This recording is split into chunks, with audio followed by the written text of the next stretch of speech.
പേര് രാഘവനാണ്, ഗോപാലനാണ്, പിണറായി വിജയനാണ് എന്നതുകൊണ്ട് ഹിന്ദു ആകണമെന്ന് നിർബന്ധമില്ല. മുഹമ്മദ് കരീം ചഗ്ല സ്വതന്ത്ര ഭാരതത്തിൽ വിദ്യാഭ്യാസ മന്ത്രിയായിട്ടും നിയമമന്ത്രിയായിട്ടൊക്കെ ഇരുന്ന അപാര പണ്ഡിതനായ വ്യക്തിയാണ് മുഹമ്മദ് കരീം ചഗ്ല. ഒരുപക്ഷെ എൻ്റെ ആരാധനാരീതി ഇസ്ലാമികമായിരിക്കാം, പക്ഷേ എൻ്റെ പൂർവികർ വസിഷ്ഠനാണ്, ബൃഹസ്പതിയാണ്, അർജുനനാണ്, ശ്രീരാമനാണ് എൻ്റെ പൂർവികനെന്ന് ഉറച്ചു വിശ്വസിക്കുകയും ആ അർത്ഥത്തിൽ സാംസ്കാരികമായി ഞാൻ ഹിന്ദു ആണെന്ന് പറയുകയും ചെയ്ത ആളാണ്. ലോകത്തിലെ ഏറ്റവും വലിയ നോൺ ഗവൺമെന്റൽ ഓർഗനൈസേഷൻ, ഏറ്റവും കൂടുതൽ അംഗങ്ങളുള്ള ഒരു സംഘടന, ഇന്നിപ്പോൾ 100 വർഷങ്ങൾ എത്തി നിൽക്കുകയാണ് RSS. ഇന്ത്യ ഭരിക്കുന്ന ഒരു പാർട്ടിയുടെ ഒരു പോഷക സംഘടന. എന്താണ് ഇപ്പോൾ RSSന്റെ ഒരു റോള്? ആ ചോദ്യത്തിലെ ഒരു പിഴവ് തിരുത്തിക്കൊണ്ടാവാം. ഭാരതം ഭരിക്കുന്ന പാർട്ടിയുടെ പോഷക സംഘടനയല്ല, രാഷ്ട്രീയ സ്വയംസേവക സംഘത്തെക്കുറിച്ചാണ് ചോദിച്ചതെന്നുള്ളത് എന്താ പറയുക. ഇന്ന് ഭാരതം ഭരിക്കുന്ന രാഷ്ട്രീയ പ്രസ്ഥാനം 1980-ലാണ് ആരംഭിച്ചത്. അതിൻ്റെ മുൻകാല രൂപമായിട്ടുള്ള ജനസംഘം ഉണ്ടായതും 1950-ലാണ്. അതിന് 25 വർഷങ്ങൾക്ക് മുമ്പാണ് രാഷ്ട്രീയ സ്വയംസേവക സംഘം ഉണ്ടായത്. അതുകൊണ്ടാണല്ലോ 100 വർഷം എന്ന് പറയുന്നത്. അല്ല, അതൊന്നും ദുരുദ്ദേശത്തോടെ പറഞ്ഞല്ല എന്നറിയാത്തുണ്ട്, അതൊരു വലിയ വിഷയമാക്കുന്നില്ല. എന്നാലും ഒരു ഫാക്ച്വൽ എറർ തിരുത്തി എന്ന് മാത്രമേ ഉള്ളൂ. രാഷ്ട്രീയ സ്വയംസേവക സംഘം എന്ന പ്രസ്ഥാനം അതിന് ഒരൊറ്റ പോഷക സംഘടന പോലുമില്ല. പോഷക സംഘടന എന്ന കൺസെപ്റ്റ് തന്നെ, സങ്കല്പം തന്നെ സംഘത്തിൽ ഇല്ല എന്നതാണ് വസ്തുത.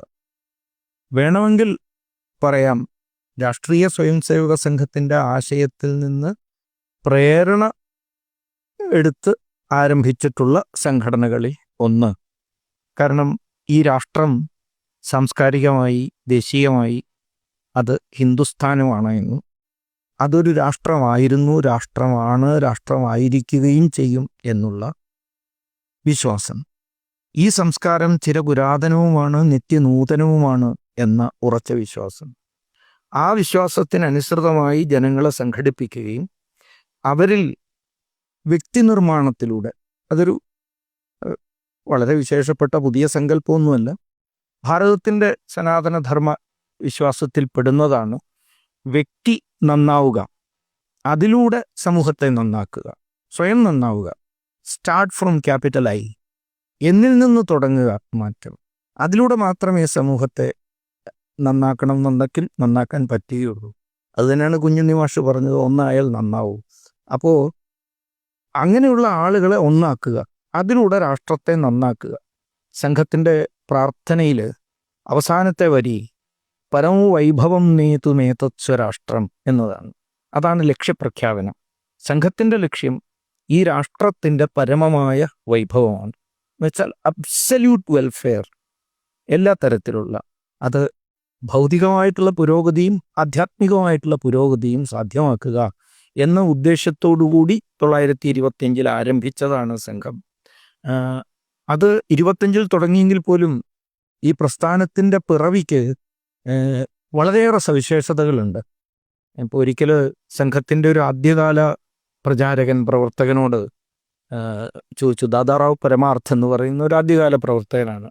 അദ്ദേഹത്തോട് തമിഴ്നാട്ടിൽ വെച്ചിട്ട് ഒരു വ്യക്തി ചോദിച്ചു, എന്താണ് RSS എന്ന് ഒരു വാചകത്തിലൊന്ന് വിശദീകരിക്കാമോ എന്ന് ചോദിച്ചു. അദ്ദേഹം പൊടുന്നനവേ ആംഗല ഭാഷയിൽ അപാരമായ പാണ്ഡിത്യമുണ്ടായിരുന്ന വ്യക്തിയാണ്, കവിതകളൊക്കെ എഴുതിയിരുന്നു. അരവിന്ദാശ്രമത്തിലായിരുന്നു അവസാന കാലത്തുണ്ടായിരുന്നു. ആ സമയത്ത് അദ്ദേഹം അനേകം മിസ്റ്റിക് കവിതകളൊക്കെ രചിച്ചിട്ടുള്ള ആളാണ്.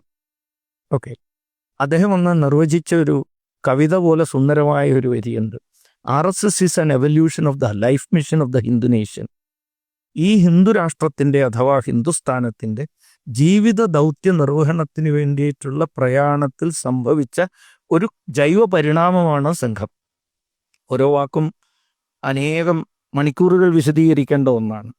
അതിനകത്ത് വളരെ കൃത്യമായി പ്രഖ്യാപിക്കുന്നു ഇതെന്താണ്, ഈ രാഷ്ട്രം എന്താണ് എന്ന് പറയുന്നു. അർത്ഥശങ്കയ്ക്കിടയില്ലാത്തവണ്ണം അദ്ദേഹം പറഞ്ഞു, ഇത് ഹിന്ദുസ്ഥാനമാണ്, ഹിന്ദുരാഷ്ട്രമാണ്. ഈ ഹിന്ദുരാഷ്ട്രമാണ് എന്ന് പറഞ്ഞതിൽ നിന്ന് മറ്റൊരു സംശയം കൂടി നിവർത്തിക്കപ്പെടും. ഇതെന്താണെന്ന് വെളിവാക്കുന്നതിനോടൊപ്പം തന്നെ പലരും പറയാറുണ്ട് RSS പ്രവർത്തിക്കുന്നത് ഹിന്ദുരാഷ്ട്രമാക്കാൻ ആണെന്ന്. ആക്കേണ്ട ഒന്നല്ല, ഇതാണ്. അതുകൊണ്ടാണ് പറഞ്ഞത് ഇത് ഹിന്ദുസ്ഥാനമാണ്, ഹിന്ദുസ്ഥാനമായിരുന്നു, നാളെ ആയിരിക്കുകയും ചെയ്യും. അല്ല, അപ്പൊ അഖണ്ഡ ഭാരതം എന്നൊരു കോൺസെപ്റ്റ് ആണല്ലോ RSS ഉടനീളം വെക്കുന്നത്. അത് അപ്പൊ ഈ ബ്രിട്ടീഷുകാർ ഇവിടെ വന്ന് ഡിവൈഡ് ആൻഡ് പോളിസി റൂള് ഇൻസ്റ്റ് ചെയ്തില്ലായിരുന്നെങ്കിലും, അല്ലെങ്കിൽ ഒരു മലബാർ റെബല്യൻ ഉണ്ടായിരുന്നില്ലെങ്കിലും RSS എന്നൊരു സംഘടന 1925 ഉണ്ടാവുമായിരുന്നു. തീർച്ചയായിട്ടും ഉണ്ടാകുമായിരുന്നു. അതിന് ഇത്തരത്തിലുള്ള എന്തെങ്കിലും ഒരു സാഹചര്യത്തോടുള്ള പ്രതികരണം എന്ന നിലയ്ക്കല്ല RSS ഉണ്ടായത്. പലരും തെറ്റിദ്ധരിച്ച് അങ്ങനെ പറയാറുണ്ട്. അതായത് അന്ന് മാപ്പിള ലഹള ഉണ്ടായി, അന്നുണ്ടായിരുന്ന ഹിന്ദുക്കൾക്കെതിരായിട്ടുള്ള കലാപങ്ങൾ ഉണ്ടായി. ഇതൊന്നും കൊണ്ടല്ല. ഇതൊന്നും സംഭവിച്ചില്ലെങ്കിൽ തന്നെ സംഘം ഉണ്ടാവുക തന്നെ ചെയ്യുമായിരുന്നു. അതാണ് ഈ നിർവചനത്തിലും കാണുന്നത്. ഇതൊരു സ്വാഭാവികമായ പരിണാമമാണ്.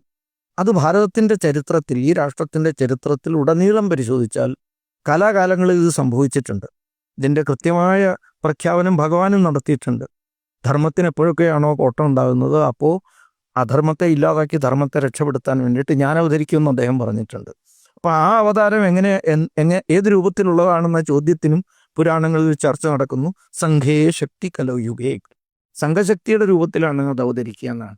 അപ്പോൾ ഏതായാലും ദാദാറാവ് പരമാർത്ഥ പറഞ്ഞതിലേക്ക് തിരിച്ചു പോയാൽ, ഈ രാഷ്ട്രത്തിൻ്റെ ജീവിത ദൗത്യം എന്താണ്? ലൈഫ് മിഷൻ ഓഫ് ഹിന്ദുസ്ഥാൻ അല്ലെങ്കിൽ ഹിന്ദു രാഷ്ട്രം, അത് കൃണ്ണു എന്തോ വിശ്വമാര്യമാണ്. ലോകത്തെ ശ്രേഷ്ഠമാക്കുക എന്നുള്ളതാണ്. ഈ രാഷ്ട്രത്തിൻ്റെ ഓരോ രാഷ്ട്രത്തിൻ്റെയും പിറവിക്ക് പിന്നിൽ ഒരു ഹേതു ഉണ്ട് എന്ന് സ്വാമി വിവേകാനന്ദൻ സൂചിപ്പിക്കുന്നുണ്ട്. ആ ഹേതു എന്ത്? കാരണം എന്ത്? കൃണ്ണു എന്തോ വിശ്വമാര്യം. നമുക്ക് സ്വയം ആര്യമായാൽ പോരാ. ശ്രേഷ്ഠമായ ആര്യം എന്ന വാക്കിൻ്റെ അർത്ഥം ജാതിയൊന്നുമല്ല, അത് ഗുണവാചിയായിട്ടുള്ള ശബ്ദമാണ്. അപ്പം രാഷ്ട്രം ലോകത്തെ ശ്രേഷ്ഠമാക്കുന്നതിന് വേണ്ടിയിട്ടുള്ളതാണ്. അതിനു വേണ്ടിയിട്ടാണ് ഈ രാഷ്ട്രം അതിൻ്റെ പ്രയാണം തുടർന്നത്. അതിനിടയ്ക്കിടയ്ക്ക് ലോകം സംഭവിക്കുമ്പോഴാണ് നേരത്തെ പറഞ്ഞ അവതാരങ്ങളോ ധർമ്മസ്ഥാപനത്തിന് വേണ്ടിയിട്ടുള്ള പ്രവർത്തനങ്ങളോ നടക്കുന്നത്. അത്തരമൊരു ശ്രേഷ്ഠ ലക്ഷ്യത്തെ പൂർത്തീകരിക്കാൻ വേണ്ടിയിട്ട് രാഷ്ട്രത്തിൻ്റെ ഉള്ളിൽ നിന്ന് തന്നെ ഉണ്ടായ ഒരു എവല്യൂഷൻ്റെ പ്രത്യേകത എന്താ? നമ്മൾ ജീവശാസ്ത്രത്തിൽ പഠിക്കും. വൈദ്യശാസ്ത്രവുമായിട്ടും ബന്ധപ്പെട്ട ആൾക്കാർക്ക് നന്നായിട്ട് അറിയാം. എപ്പോഴാണോ നമ്മുടെ ശരീരത്തിൽ നിലവിലുള്ള അവയവങ്ങൾക്ക് ശരീരാവശ്യത്തിനോ ആ വ്യക്തിയുടെ ആവശ്യത്തിനോ വേണ്ടിയിട്ട് കാര്യങ്ങൾ ചെയ്യാൻ പറ്റാതെ വരുമ്പോൾ ഉള്ളിൽ നിന്നൊരു എർജ് ഉണ്ടാവും, ഒരു ചോദന ഉണ്ടാവും. ആ ചോദന ചിലപ്പോൾ ആ ജന്മത്തിൽ ഫലപ്രദമാവില്ല, തലമുറകൾ കഴിഞ്ഞായിരിക്കും ഫലപ്രദമാവുക. ഏതെങ്കിലും അവയവം വേണ്ടാത്തതാണെന്ന് തോന്നിക്കഴിഞ്ഞാൽ ആ വേണ്ട എന്ന തോന്നൽ പിന്നീട് അത് ലോപിച്ചില്ലാതെയാവുകയും ചെയ്യും. ഇപ്പോൾ പെരുമ്പാമ്പിൻ്റെയൊക്കെ വാലിൻ്റെ അടുത്ത് അതിൻ്റെ ഏതോ കാലത്തുണ്ടായിരുന്ന കാലിൻ്റെ അവശിഷ്ടം ഇപ്പോഴും കാണാം. കാരണം അത് ഏതോ കാലത്ത് കാലുകളിൽ നടന്നിരുന്നതാണെന്ന് വേണം കണക്കാക്കാൻ. അങ്ങനെ എവല്യൂഷൻ സയൻറ്റിസ്റ്റുകൾ പറയുന്നു. എവല്യൂഷൻ സയൻസ് ശരിയാണോ ഇല്ലയോ എന്നുള്ളതല്ല എൻ്റെ ചർച്ച. എൻ്റെ വിഷയം ഈ രാഷ്ട്രത്തിൻ്റെ അന്തഃശോധന, ഒരു ഒരു ഒരു ഒരു തരത്തിൽ പറഞ്ഞാൽ ഇൻറ്റൻസ് ഡിസയർ ഇൻസൈഡ് ഈ പൂർത്തീകരിക്കാൻ പല തടസ്സങ്ങൾ ഉണ്ടാവുന്നു. ആ തടസ്സങ്ങളിലൊന്ന് അടിമത്തായിരുന്നു, ശിഥിലീകരണമായിരുന്നു, അസംഘടിതാവസ്ഥയായിരുന്നു, ജാതി കോയ്മയായിരുന്നു, ജാതി വിഭജനമായിരുന്നു. ഇതെല്ലാം പരിഹരിച്ച് രാഷ്ട്രം ശക്തിപ്പെട്ടാലേ അതിൻ്റെ ജന്മദൗത്യം പൂർത്തീകരിക്കാൻ കഴിയുള്ളൂ. അതിനുണ്ടായ ഒരു പരിണാമമാണ് RSS. അങ്ങനെ വേണോ അതിനെ കാണാൻ. ആ പ്രയാണം തുടർന്നുകൊണ്ടിരിക്കുകയാണ്. അതിൽ 100 വർഷം ചോദ്യത്തിലേക്ക് വന്നാൽ ആ 100 വർഷം പൂർത്തീകരിക്കുകയാണ് ഒക്ടോബർ 2 ആകുമ്പോൾ. ഇതൊരു ആഘോഷത്തിൻ്റെ സന്ദർഭമല്ല RSSനെ സംബന്ധിച്ചിടത്തോളം. RSS ജൂബിലികൾ ആഘോഷിക്കാറില്ല. ഓരോ ജൂബിലിയും അല്ലെങ്കിൽ ഓരോ വർഷവും RSS ഒരു ഉൾനോട്ടത്തിൻ്റെ സമയമായിട്ടാണ് എടുക്കുന്നത്, ഒരു introspection. 1 year at another year lost എന്നാണ് നമ്മൾ കണക്കാക്കുക. ഒരു വർഷം കൂടി നഷ്ടപ്പെട്ടു. ഒരർത്ഥത്തിൽ നഷ്ടപ്പെടുക എന്ന് പറഞ്ഞാൽ ലക്ഷ്യത്തിലെത്തിയില്ല ഈ ഒരു വർഷമായിട്ട്. 100 വർഷം പ്രവർത്തിച്ചിട്ടും ആയില്ല. അതിനെക്കുറിച്ച് ഒരു അന്തർദൃഷ്ടി, ഒരു ഉൾനോട്ടം, ഒരു ഇൻട്രോസ്പെക്ഷൻ നടത്തുന്ന ഘട്ടമാക്കി കണക്കാക്കിക്കൊണ്ട് ഒരു വരുന്ന കാലത്ത് ഇതെത്രയും പെട്ടെന്ന് ഈ ലക്ഷ്യത്തെ പൂർത്തീകരിക്കാനുള്ള തീവ്രമായ ഇച്ഛയോടുകൂടി അതിതീക്ഷ്ണമായ പ്രവർത്തനം കാഴ്ചവെക്കാനുള്ള ഒരു അവസരമാക്കി ഇതിനെ എടുക്കുന്ന പ്രതിജ്ഞ കൊടുക്കുന്ന സമയമാണ് ഈ സന്ദർഭം. തെറ്റിയും തിരുത്തിയാണല്ലോ നമ്മൾ മുന്നോട്ട് പോയിക്കൊണ്ടിരിക്കുന്നത്. അപ്പോൾ ഈ അന്നത്തെ സമയത്ത് ഇന്ത്യയിലെ ആളുകളെ ഒന്ന് ഫോർമേഷൻ ചെയ്യേണ്ട ഒരു ആവശ്യം ഉണ്ടായിരുന്നു. അപ്പോൾ ഇന്ത്യൻ കോൺഗ്രസ് ചെയ്തത് അതിലൊരു ജാതി മതഭേദമന്യേ ഹിന്ദുക്കളെയും മുസ്ലിങ്ങളെയും ക്രിസ്ത്യൻ എല്ലാവരെയും ഒരുമിച്ച് കൂട്ടുക എന്നുള്ളതാണ്. അപ്പോൾ എന്തുകൊണ്ടാണ് അന്ന് ഹിന്ദു മഹാജനസഭയായാലും RSS ആയാലും ഹിന്ദുക്കളെ മാത്രം ഒരുമിപ്പിക്കുക എന്നുള്ളൊരു കോൺസെപ്റ്റിലേക്ക്, അതായത് ഈ ജാതി പ്രശ്നങ്ങൾ മാറ്റി നിർത്തി ഹിന്ദുക്കളെ ഒന്നാക്കണം എന്നുള്ളൊരു ഐഡിയോളജിയുടെ പുറമേ ആയിരിക്കുമോ?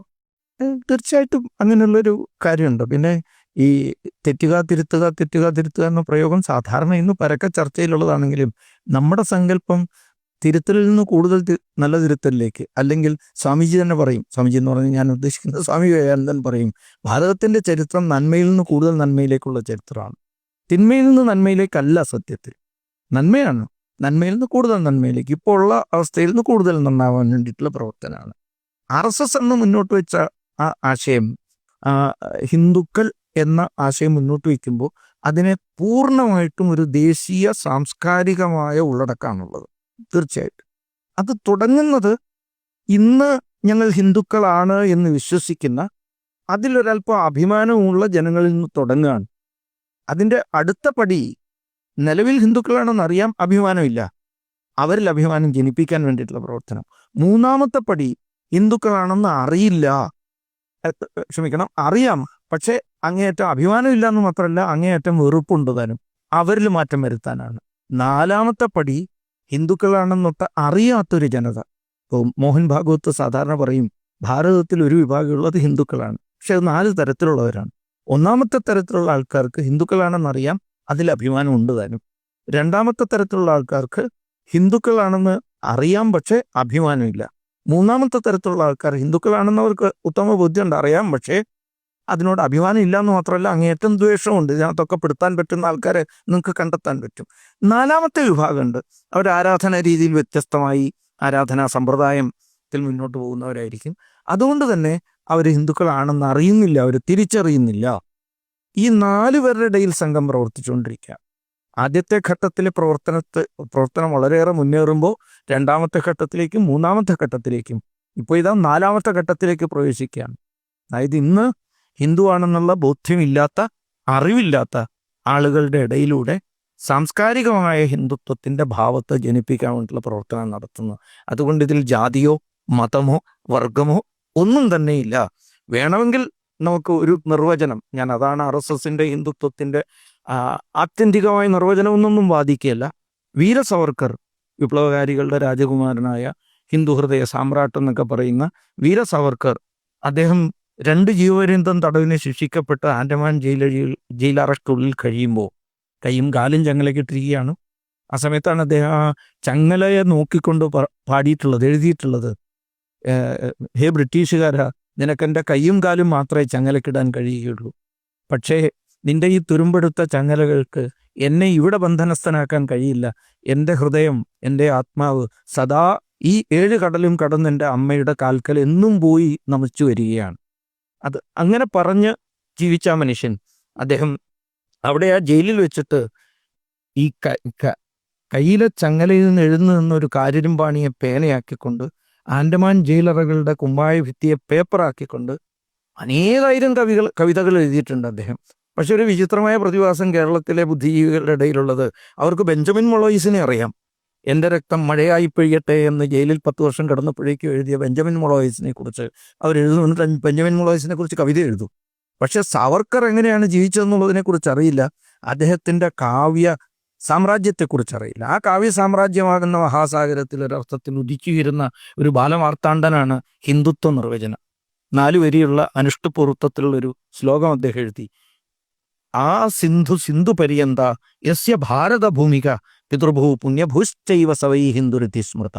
അനുഷ്ഠിപ്പാണ് ആ വൃത്തം.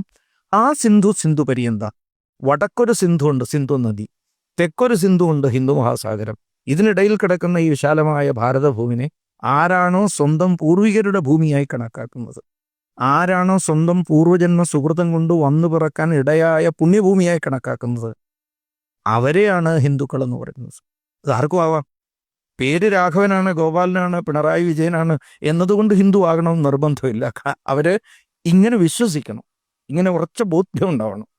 എന്നാൽ മുഹമ്മദ് കരീം ചഗ്ല എന്നാണ് പേര്, അതുകൊണ്ട് ഹിന്ദു അല്ലാതാകുന്നുമില്ല. ഞാൻ ആരെക്കുറിച്ചാണ് ഉദ്ദേശിക്കുന്നതെന്ന് അറിയാമായിരിക്കാം. ഭാരതത്തിൻ്റെ സ്വതന്ത്ര ഭാരതത്തിൽ വിദ്യാഭ്യാസ മന്ത്രിയായിട്ടും നിയമമന്ത്രിയായിട്ടൊക്കെ ഇരുന്ന അപാര പണ്ഡിതനായ വ്യക്തിയാണ് മുഹമ്മദ് കരീം ചഗ്ല. അദ്ദേഹം എഴുതിയ റോസസ് ഇൻ ഡിസംബർ വളരെയേറെ ചർച്ച ചെയ്യപ്പെട്ട ജീവചരിത്ര ആത്മകഥയാണ്. ആ ആത്മകഥയിൽ MC ചഗ്ല എഴുതുന്നുണ്ട്, ഞാൻ പുറത്തുനിന്നെങ്ങും വന്നവനല്ല. ഒരുപക്ഷെ എൻ്റെ ആരാധനാരീതി ഇസ്ലാമികമായിരിക്കാം, പക്ഷേ എൻ്റെ പൂർവികർ വസിഷ്ഠനാണ്, ബൃഹസ്പതിയാണ്, അർജുനനാണ്, ശ്രീരാമനാണ് എൻ്റെ പൂർവികനെന്ന് ഉറച്ചു വിശ്വസിക്കുകയും ആ അർത്ഥത്തിൽ സാംസ്കാരികമായി ഞാൻ ഹിന്ദു ആണെന്ന് പറയുകയും ചെയ്ത ആളാണ്. അങ്ങോട്ടൊന്നും പോണ്ട, നമ്മുടെ നാട്ടിൽ തന്നെ OM മാത്യു സാറിനെ പോലുള്ള ആൾക്കാർ ഒരു ഉറച്ചു വിശ്വസിക്കുന്നു മതി. അപ്പോൾ RSS മുന്നോട്ട് വയ്ക്കുന്ന ദർശനം സർവരും ഹിന്ദുക്കളാണ് ഭാരതത്തിൽ ജീവിക്കുന്നത്. പക്ഷെ അത് 4 തട്ടായിട്ടാണ് ഇപ്പോൾ ഉള്ളത്. അതിനെ തിരിച്ചറിയുക. പക്ഷേ നമുക്ക് തുടങ്ങുമ്പോൾ കോറിൽ നിന്ന് തുടങ്ങണം. You must have an organisation. അപ്പോൾ ആ സംഘടനയുടെ ബലം ശക്തിപ്പെടണമെങ്കിൽ ഇന്ന് ഓൾറെഡി ബോധ്യമുണ്ട് ഞാൻ ഹിന്ദു ആണെന്നുള്ളത്. ആ ഹിന്ദു ആണെന്നുള്ളതിൽ എനിക്ക് അഭിമാനമുണ്ട്. ഇപ്പോൾ പേര് കൊണ്ടും വിശ്വാസം കൊണ്ടും ഹിന്ദുവായിട്ടുള്ള അതിലൊരൽപ്പം അഭിമാനമുള്ളവരെ സംഘടിപ്പിക്കുക. അതിൽ നിന്ന് തുടങ്ങി ക്രമാനുഗതമായി അത് വർദ്ധിക്കുകയും ആ വർധനവെന്ന് പറയുന്നത് we are not trying to create an organisation in the society but an organisation of the society. നമ്മൾ ശ്രമിക്കുന്നത് ഈ സമൂഹത്തിൻ്റെ ഉള്ളിലൊരു സംഘടന തുടങ്ങാനല്ല, ഈ സമൂഹം തന്നെ സംഘടനയായി മാറ്റാനാണ്. In the society of the സൊസൈറ്റിയും തമ്മിൽ വലിയ വ്യത്യാസമുണ്ട്. ഇൻ ദ സൊസൈറ്റി എന്ന് പറയുമ്പോൾ one among other organisations. No, നമ്മൾ ലക്ഷ്യമാക്കുന്നത് total society must be organised. അതിനു വേണ്ടിയിട്ടുള്ള പ്രവർത്തനമാണ് സംഘം ചെയ്യുന്നത്. അതുകൊണ്ട് അത് ശരിയായ അർത്ഥത്തിൽ, ശരിയായ ബിന്ദുവിൽ, ശരിയായ തത്വത്തിൻ്റെ അടിസ്ഥാനത്തിൽ തുടങ്ങിയതുകൊണ്ടും ശരിയായ ക്രിയാപദ്ധതി, കർമ്മപദ്ധതി, മെത്തഡോളജി, ഫിലോസഫിയും മെത്തഡോളജിയും ശക്തവും സമ്പൂർണവുമായതുകൊണ്ട് സംഘം നിരന്തരം വളർന്നുകൊണ്ടേ ഇരിക്കുകയാണ്. പക്ഷേ മറ്റു ചില സംഘടനകൾ, ഹിന്ദുത്വത്തിൻ്റെ പേരിൽ അറിയപ്പെടാൻ ശ്രമിക്കുന്ന പല സംഘടനകളും അതിനെ ഒരു ഹിന്ദു സമൂഹത്തെ മറ്റൊരു സെമറ്റിക് റിലീജിയനാക്കി മാറ്റാനാണ് ശ്രമിക്കുന്നത്. അവർ ചെയ്യുന്ന ഓരോന്നും എല്ലാവരും കൂടിയാണല്ലോ അനുഭവിക്കുന്നത്. അത് അനുഭവിക്കേണ്ടി വരും. കാരണം ഹിന്ദു എന്നുള്ള പേരിലാണ് ആ സംഘടനകൾ. ഞാൻ ഈയിടെ ഒരു പുസ്തകം വളരെ മുമ്പേ വായിച്ചതാണ്, action and philosophy of RSS for Hindu Swaraj. പുസ്തകം എഴുതപ്പെട്ടത് 1951 RSSന്റെ പ്രവർത്തനവും സിദ്ധാന്തവും തത്വശാസ്ത്രവും എന്തിനു വേണ്ടിയിട്ടുള്ളത്? ഹിന്ദു സ്വരാജിന് വേണ്ടിയിട്ടുള്ളത്. എഴുതിയ ആളാരാണ്? നമ്മുടെ നാട്ടുകാരനായിട്ടുള്ള ഫാദർ ആന്റണി എലഞ്ഞിമെറ്റാണ്.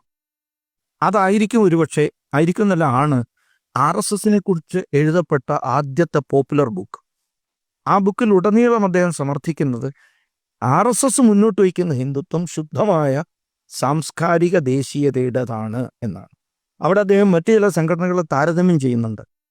ഈ നേരത്തെ പറഞ്ഞ പോലെ ചിലരൊക്കെ ചെയ്യുന്ന കുഴപ്പങ്ങൾ RSSന്റെ മേലെ വരുന്നു എന്ന് പറഞ്ഞില്ലേ, അത്തരം സംഘടനകളുടെ പേരെടുത്ത് തന്നെ അദ്ദേഹം പറയുന്നു അവയൊന്നും തന്നെ ഈ അർത്ഥത്തിലുള്ള ഹിന്ദുത്വത്തെ അല്ല മുന്നോട്ട് വയ്ക്കുന്നത്.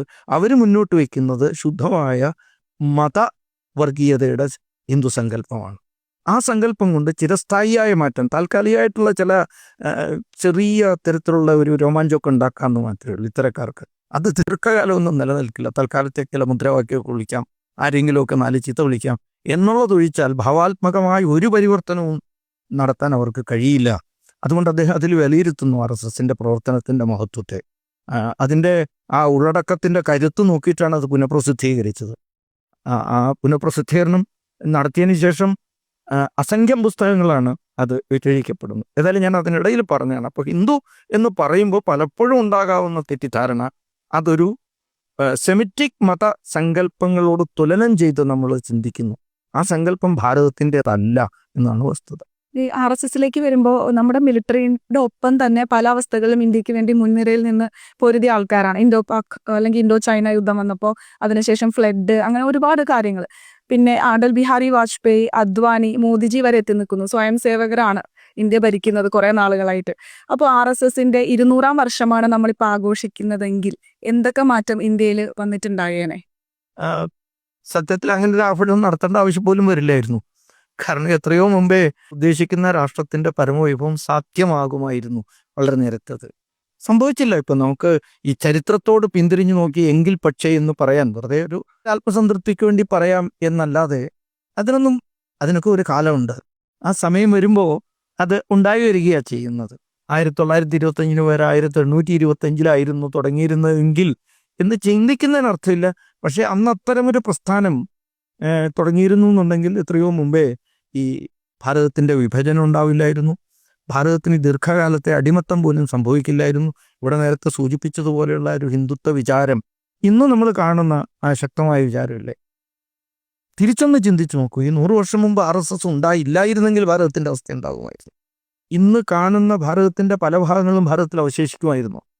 ഇപ്പോൾ വടക്ക് കിഴക്കൻ മേഖല, ആ വടക്ക് കിഴക്കൻ മേഖല പൂർണ്ണമായിട്ടും ഭാരതത്തിൽ നിന്ന് വിട്ടുപോകുന്ന ഒരവസ്ഥ എത്തിയപ്പോഴാണ് ഭരണാധികാരികൾ പോലും അന്ന് സംഘശാഖകൾ എത്താത്ത സ്ഥലങ്ങളിൽ സംഘത്തിൻ്റെ ആശയത്തിൽ പ്രേരിതരായിട്ടുള്ള സ്ഥാപനങ്ങൾ തുടങ്ങണമെന്ന് ആവശ്യപ്പെട്ടു. അങ്ങനെ തുടങ്ങിയിട്ടാണ്, അങ്ങനെ വളർന്നതാണ് ആ പ്രദേശങ്ങളിലും സംഘത്തിൻ്റെ പ്രവർത്തനം. അതിലൂടെ ശക്തിപ്പെട്ടതാണ് ആ പ്രദേശം. ഇപ്പോൾ കാശ്മീരത്തിൻ്റെ പ്രശ്നം തന്നെ.